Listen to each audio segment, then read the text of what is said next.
ایک رات کا قصہ سناتا ہوں. اب تڑپ رہے ہیں اللہ کی بارگاہ میں اور کہہ رہے ہیں یا اللہ، ابراہیم علیہ السلام نے کہا تھا فمن تبعنی فإنہ منی ومن عصانی فإنک غفور رحیم.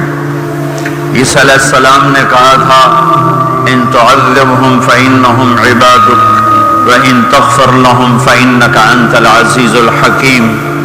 دونوں انبیاء کی بات کا مفہوم یہ ہے کہ یا اللہ چاہے تو عذاب دے میری امت کو اور چاہے تو معاف کر، تو مہربان ہے.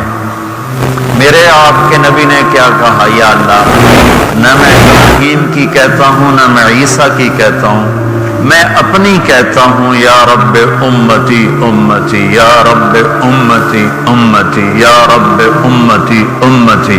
اللہ میری امت کو معاف ہی کر، معاف ہی کر، معاف ہی کر.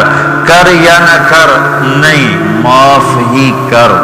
اور اتنا روئے کہ داڑھی آنسوں سے تر ہوئی، عرش ہل گیا. اللہ نے جبریل کو بھیجا. اللہ کو تو پتا ہے کیوں رو، ہم تک پیغام پہنچانا تھا. جبریل آئے، ما یبکیک یا رسول اللہ، یا رسول اللہ کیوں رو رہے ہیں؟ کہ جبریل امت کا غم چین نہیں لینے دیتا.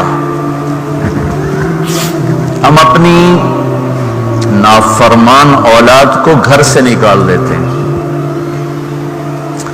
ہمارے ملک میں اخبار میں دے دیتے ہیں میں نے اپنے بیٹے کو جائیداد سے فارغ کر دیا، جائیداد سے محروم کر دیا.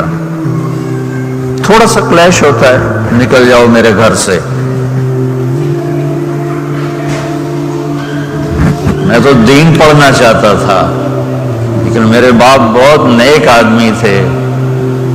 70s میں زمیندار فیملی کا بیٹا مولوی بنے، یہ بہت بڑی گالی تھی، تو ان سے برداشت نہیں ہوا، انہوں نے مجھے گھر سے نکال دیا.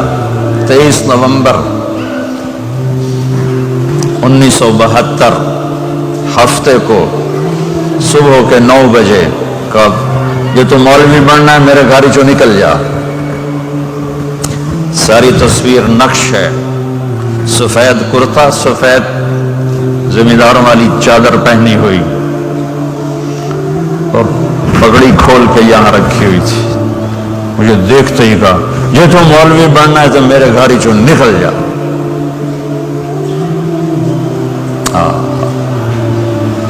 یہ ماں باپ کا رویہ ہے. میں تو کوئی برائی کے لیے نہیں نکلنا چاہتا تھا، اچھائی کے لیے نکلنا چاہتا تھا. میرے باپ کو پسند نہیں ہے، نکال دیا.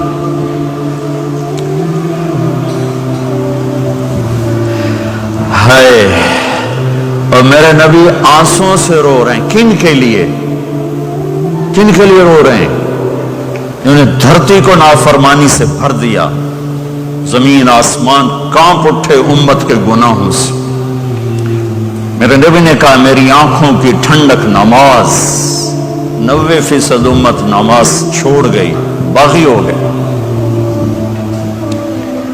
میرے نبی نے فرمایا بعثت لأتمم مکارم الاخلاق، تمہیں اخلاق کی چوٹیوں تک پہنچانے آیا ہوں. ساری بد اخلاقیاں سب سے بڑا داغ بن کر امت کے دامن پہ آ لگا.